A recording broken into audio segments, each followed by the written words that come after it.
امام ابو حنیفہ رحمہ اللہ کے دور کا ایک واقعہ ہے کہ ایک شخص جو الحاد کا شکار تھا، ملحد تھا، اس نے مناظرے کا چیلنج کیا امام ابو حنیفہ رحمہ اللہ کو. تو امام صاحب نے کہا ٹھیک ہے کر لیتے ہیں، آجو نہر کے کنارے. اب معاملہ یہ تھا کہ ڈیٹ اور وقت طے ہو گیا کہ اس ڈیٹ کو اس ٹائم آپ نے میرے ساتھ مقابلے کے لیے تیار ہونا ہے. لوگ بھی اکٹھے ہو گئے.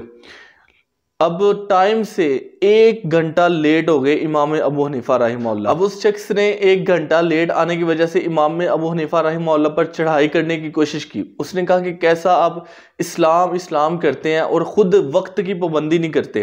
تو امام ابو حنیفہ رحمہ اللہ اس کی سنتے رہے. پھر اس نے کہا کہ صبر کرو، ٹھہر جو، میری بھی بات سنو. اس نے کہا جی آپ فرمائیں، آپ کیا کہتے ہیں؟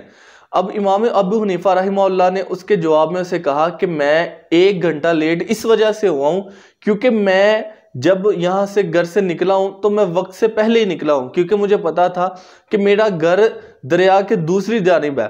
تو میں 1 گھنٹہ پہلے ہی نکلا ہوں تاکہ میں آپ کے پاس بر وقت پہنچ سکوں. میں کافی دیر انتظار کرتا رہا ہوں لیکن مجھے کوئی بھی کشتی سواری نہیں ملی، جس کی وجہ سے میں لیٹ ہو گیا ہوں.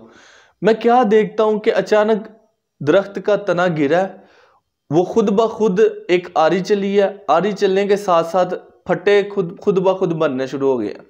آری کے پھٹے بنے ہیں اور خود بخود ایک ہتھوڑی کے ذریعے کیل ٹھکنے شروع ہو گئے ہیں.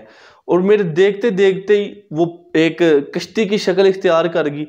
اور اتنا ہی نہیں کہ میں نے دیکھتا ہوں کہ ایک لکڑی خود بخود کٹ رہی ہے اور کرتے کرتے اس کے چپو بن گئے. میں ان کو چلا کے تو آپ کے پاس آ گیا ہوں. وہ شخص امام صاحب کی بات سن کر اتنا ہنسا کہ ہنستے ہنستے زمین پر لوٹ پوٹ ہونے لگا. اس نے کہا جی کیسی بات کر رہے ہیں، کیسی عجیب بات ہے کہ ایک کشتی خود بخود بن گئی. امام صاحب نے کہا کیا ایسا ممکن نہیں؟ اس نے کہا جی ایسا بالکل ممکن نہیں. آپ 1 گھنٹے کی بات کر رہے ہیں، میں آپ کو چیلنج دیتا ہوں کہ آپ 100 سال بھی لگا لیں، یہ کشتی خود بخود نہیں بن سکتی. امام صاحب نے کہا کیا 100 سال میں بھی نہیں بنے گی؟ اس نے کہا جی 100 سال میں بھی نہیں بنے گی.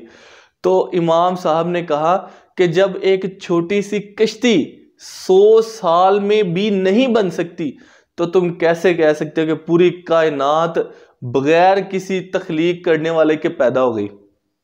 وہ شخص بڑا شرمندہ سا ہوا اور امام صاحب نے یہ بات کر کے اپنا راستہ ناپا اور چلے گئے.